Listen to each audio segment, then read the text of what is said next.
सभी भक्तगणों को विनोद तिवारी का सादर प्रणाम।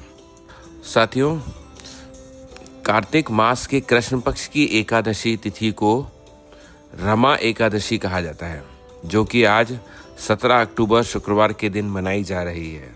हिंदू धर्म में इस एकादशी का बहुत महत्व है, क्योंकि ये दिवाली के पहले होने के साथ साथ चतुर्मास की आखिरी एकादशी होती है। इस दिन माँ लक्ष्मी की पूजा करने से सभी शुभ फलों की प्राप्ति होती है और इस व्रत को करने से माँ लक्ष्मी विष्णु जी की असीम कृपा मिलने के साथ साथ वैकुंठ की प्राप्ति भी होती है। आइए जानते हैं कि जो रमा एकादशी है उसकी संपूर्ण व्रत कथा किस प्रकार है। धर्मराज युधिष्ठिर कहने लगे कि हे भगवान, कार्तिक कृष्ण एकादशी का नाम क्या है तथा इसकी विधि क्या है, इसकी करने से क्या फल प्राप्त होता है, आप विस्तार पूर्वक बताइए। भगवान श्री कृष्ण बोले, कार्तिक कृष्ण पक्ष की एकादशी का नाम रमा है, जो कि बड़े बड़े पापों को नाश करने वाली है। इसका महात्म्य मैं जो तुमसे कहता हूँ उसे ध्यान पूर्वक सुनो। हे राजन, प्राचीन काल में मुचकुंद नाम का एक राजा था। उसकी इंद्र के साथ मित्रता थी और साथ ही यम, कुबेर, वरुण और विभीषण भी उसके अच्छे मित्र थे। यह राजा बड़ा धर्मात्मा, विष्णु भक्त और न्याय के साथ राज्य करता था। उस राजा की एक कन्या थी जिसका नाम चंद्रभागा था। उस कन्या का विवाह चंद्रसेन के पुत्र शोभन के साथ हुआ था। एक समय वह शोभन ससुराल आया। उन्हीं दिनों जल्दी ही पुण्यदायिनी एकादशी, रमा एकादशी भी आने वाली थी। जब व्रत का दिन समीप आया तो चंद्रभागा के मन में अत्यंत सोच उत्पन्न हुआ कि मेरे पति अत्यंत दुर्बल हैं और मेरे पिता की आज्ञा अति कठोर है। दशमी को राजा ने ढोल बजवा कर सारे राज्य में यह घोषणा करवा दी थी कि एकादशी को भोजन नहीं करना चाहिए। ढोल की घोषणा सुनते ही शोभन को भी बहुत चिंता हुई। उसने पत्नी से कहा कि हे प्रिय, अब क्या करना चाहिए? मैं किसी भी प्रकार की भूख सहन नहीं कर सकूंगा। ऐसा उपाय बताओ कि मेरे प्राण बच सकें, अन्यथा मेरे प्राण अवश्य चले जाएंगे। चंद्रभागा कहने लगी कि हे स्वामी, मेरे पिता के राज में एकादशी के दिन कोई भी भोजन नहीं करता। यहाँ तक कि हाथी, घोड़ा, ऊंट, बिल्ली, गऊ आदि भी तृण, अन्न, जल आदि ग्रहण नहीं कर सकते। फिर मनुष्य का तो कहना ही क्या है। यदि आप भोजन करना चाहते हैं तो किसी दूसरे स्थान पर चले जाइए, क्योंकि आप यहीं रहना चाहते हो तो आपको व्रत तो अवश्य करना ही पड़ेगा।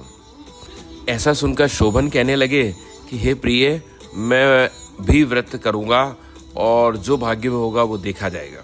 और इस प्रकार से विचार कर शोभन ने व्रत रख लिया और वह भूख प्यास से अत्यंत पीड़ित होने लगा। जब सूर्य नारायण अस्त हो गए और रात्रि को जागरण का समय आया तो वैष्णव को अत्यंत हर्ष देने वाला था, परंतु शोभन के लिए अत्यंत दुखदायी हुआ। क्यों? क्योंकि प्रातःकाल होते ही शोभन के प्राण निकल गए।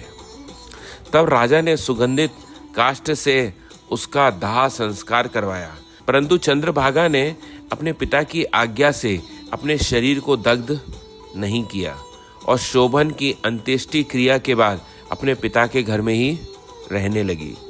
रमा एकादशी के प्रभाव से शोभन को मंदराचल पर्वत पर धन धान्य से युक्त तथा शत्रुओं से रहित एक सुंदर देवपुर प्राप्त हुआ। यह अत्यंत सुंदर रत्न और वैदूर्य मणि, जटिल स्वर्ण के खंभों पर निर्मित अनेक प्रकार की स्फटिक मणियों से सुशोभित भव्य में बहुमूल्य वस्त्राभूषणों तथा छत्र व चवर से विभूषित गंधर्व और अप्सराओं से युक्त सिंहासन पर आरूढ़ ऐसा शोभायमान होता था कि मानो दूसरा इंद्र विराजमान हो।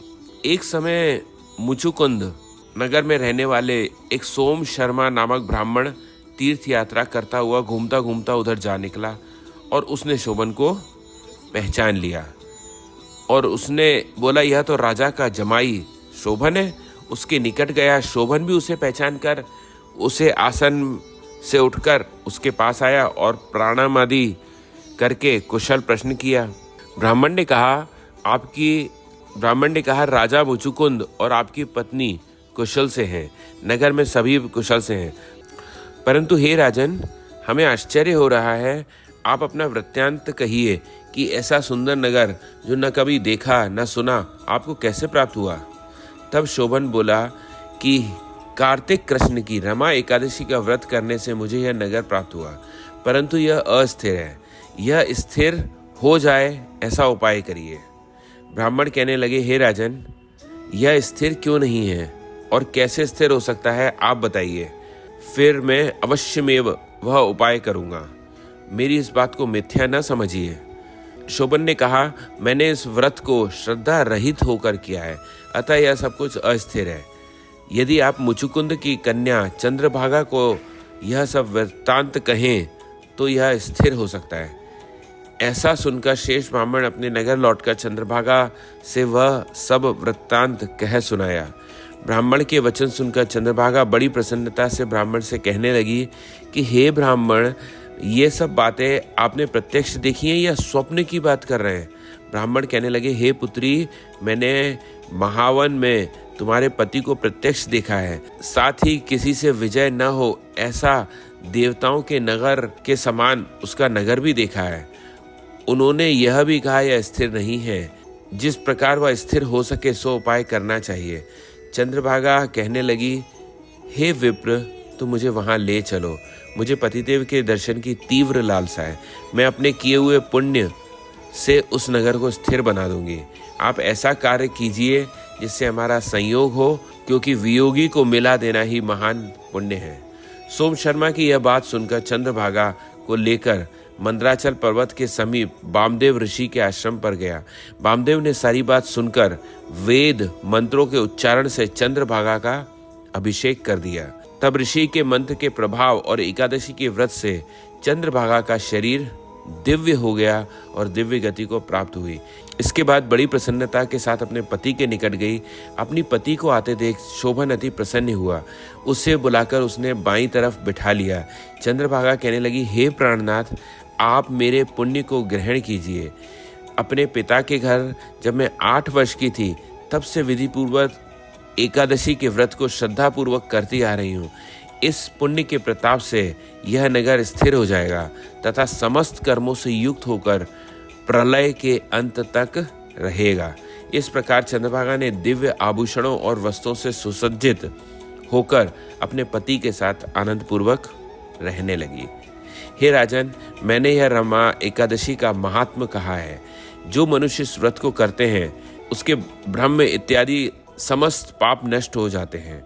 कृष्ण पक्ष और शुक्ल पक्ष दोनों की एकादशियां समान हैं, क्योंकि इसमें कोई भेदभाव नहीं है, दोनों समान फल देती हैं। जो मनुष्य इस महात्म्य को पढ़ते अथवा सुनते हैं वे समस्त पापों से छूटकर विष्णु लोक को प्राप्त होते हैं। राधे राधे।